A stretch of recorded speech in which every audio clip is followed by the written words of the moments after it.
Welcome to accounting. This is going to be a short overview of financial accounting, managerial accounting, and a slight mention of tax accounting. And we're going to focus primarily on financial accounting because that's the thing that we do first. So big picture, accounting is about identifying economic transactions that need to be recorded, recording them properly, preparing our reports, and we'll talk about the four most important ones here shortly, and then helping people analyze and interpret those. So there's three basic kinds of accounting. Financial accounting, I say that answers the question, how did you do? We tell people outside the company how we did last month, last quarter, last year. Managerial accounting is about how are we doing? We help management make good decisions about running the business in real time. And then tax accounting, which we won't talk about at all, is what is our fair share of taxes. So we're going to begin with financial accounting. We're going to answer the question, how did you do? Outsiders want to know if we're earning a satisfactory amount of net income, how we compare with other companies in our business, and are we going to be able to pay our debts as they come due? And we answer that question with four different financial statements. The first financial statement is the income statement. It covers a period of time and it tells people whether we made money or we lost money. And we start out with the single step income statement, which is revenue minus expenses. So this made-up company tells us for the year ended December 31st, 17, their revenue or sales were $1 million. Their expenses incurred to generate those sales were $600,000. So $1 million minus $600,000 gives us net income of $400,000. That's all there is to the income statement. It covers a period of time and it's revenue or sales minus expenses. The second financial statement is called the statement of owner's equity. As we make money, our equity in our business should go up. As we take money out, our equity should go down. So we prepare a statement of owner's equity whenever we prepare our financial statements. So this made-up company said, here's our owner's capital at the beginning, plus our net income, minus our drawings. That's the money we took out, gives us our owner's capital at the end of the year. It's probably a good idea to memorize this. Owner's capital at the beginning plus net income minus owner's drawings gives us owner's capital at the end. It comes up over and over again, and it's probably a good idea to just memorize it now.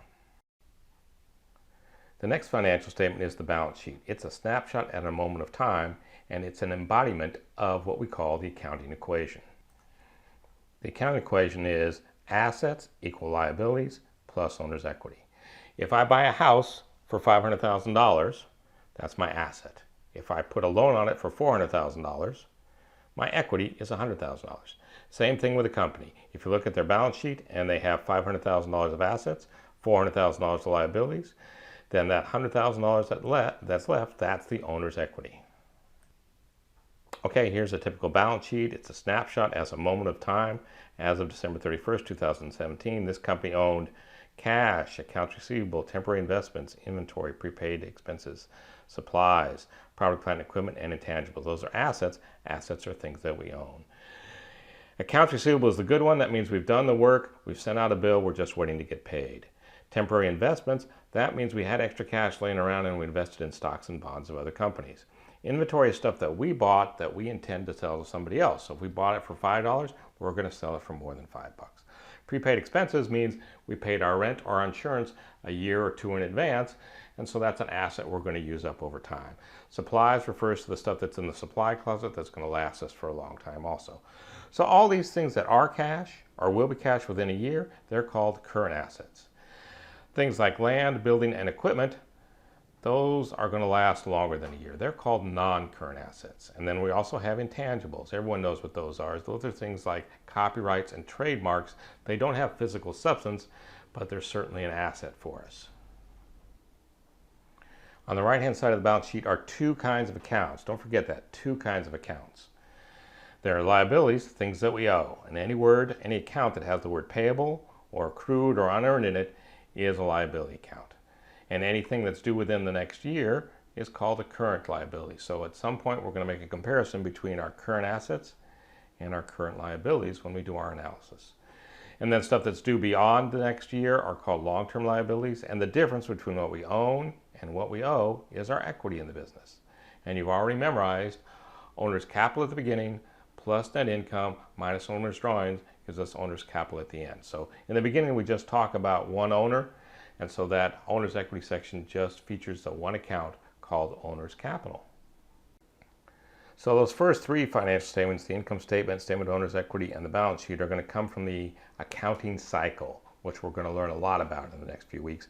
Statement of cash flows comes from a different place. We're going to have to compare the balance sheet at the beginning of the year with the balance sheet at the end of the year to explain to the world what happened to our cash. So we're going to tell the world we got this much cash from operating activities, we got this much or invested this much cash from investing activities, we received or used up cash in financing activities, and when we combine the cash in or out from operating activities, investing activities, and financing activities, we'll get our total change in cash. We combine that total change in cash with our cash at the beginning, and we'll get our cash at the end of the year.